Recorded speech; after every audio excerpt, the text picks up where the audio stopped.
Хайрия эшчәнлеге мул тормышта яшәүче, бер нәрсәгә дә мохтаҗлыгы булмаган кешеләр гамәле дигән фикер яши.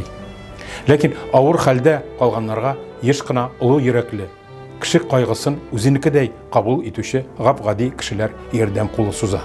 Казанда гомер кичергән, үзенең хәерле озын гомерендә ятим балалар, караучысыз өлкәннәр һәм ярдәмгә мохтаҗлар хакына исәпсез игелекләр кылган Әсгать Галимҗанов нәкъ менә шундый кеше иде. Әсгать Галимҗан улы Галимҗанов 1936 елның 2 мартында Татарстанның Апас районы Болын балыкчы авылында крестьян гаиләсендә туа. Аның бала чагы авыр сугыш елларына туры килә. Әсгатьнең әтисе сугыштан аяксыз кайта. Малай 7 яшеннән олылар белән бер рәттән печән әзерли, сату өчен кирпеч суга.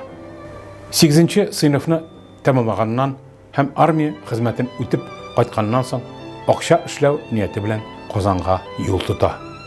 1960 елларда Әсгать Галимҗанов милицияда хезмәт куя.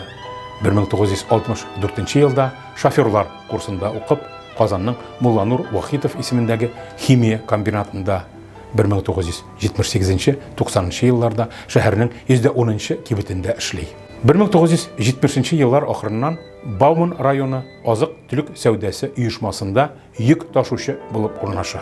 Колхоз базарында товар тарата һәм шул чорда базардагы яшелчә алдыклары хисабына мал асрау буенча ярдәмче хуҗалык оештыра. Шәһәр кешесенә мал асрау катгый тыелганлыктан Ухтомский урамындагы 2005 елдан Борхан Шаһиди урамы сарайда зур баз казып, коммуникацияләр үткәреп, азык бирү һәм тирес чыгару җайланмалары көйләп, тирлекләрен шунда тота.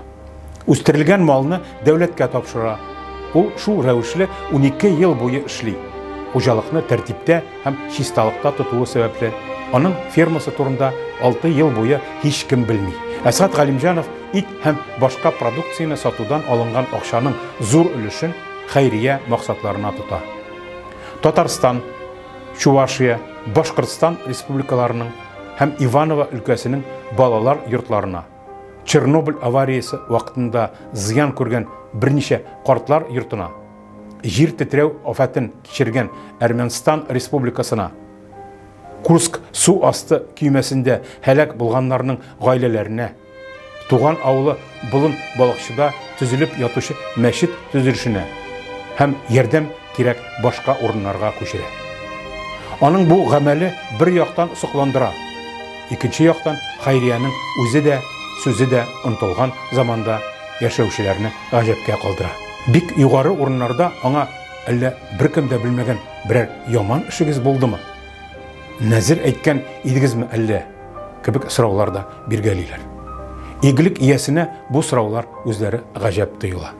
2008 елда Казан Кремль диварлары итәгендә скульптор Асия Миңнуллина тарафыннан эшләнгән хәйриячегә һәйкәле ачыла. Һәйкәл атының йөгәненнән тотып торучы йөкче һәм арбасына балалар төялгән җигүле ат сурәтләнгән бронза композициядан гыйбарәт.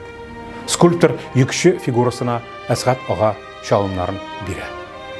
Һәйкәл Татарстан Республикасының беренче президенты хәйрияче белән дустана мөнәсәбәттә торган Минтимир Шәймиев гаиләсенең шәхси акчасына салына. Әсгать Галимҗан улы Галимҗановның актив хәйрия эшчәнлеге югары дәүләт бүләкләре, хезмәт кызыл байрагы, Татарстан Республикасы алдындагы казанышлары өчен орденнары, Халыкара Лев Толстой исемендәге балачакны яклау эшенә керткән зур өлеше өчен алтын медале белән бәяләнә. Аңа Казан шәһәренең мактаулы гражданы исеме бирелә. Игелеклелек һәм киң хәйрия эшчәнлеге өчен ул 2007 елда халыкара инану һәм тугрылык өчен Андрей Первозванный премиясенә лаек була. Хәйрия эшчәнлеге мәсьәләләре буенча Республика Советы әгъзасы вазифасын башкара. Дәүләт бүләкләренең берсен тапшыру вакытында Әсгать Галимҗанов ватандашларына түбәндәге сүзләр белән мөрәҗәгать итә. Безгә үзгә бер чорда 21 гасыр һәм 3 меңьеллык чигендә яшәү насыйп булды. Безнең һәр кайсыбызның үз кулыннан килгәнне теге яки бу яхшы эштә күрсәтү мөмкинлеге бар иде. Фақат эш һәм тырышлык белән, фақат намус һәм вөҗдан белән.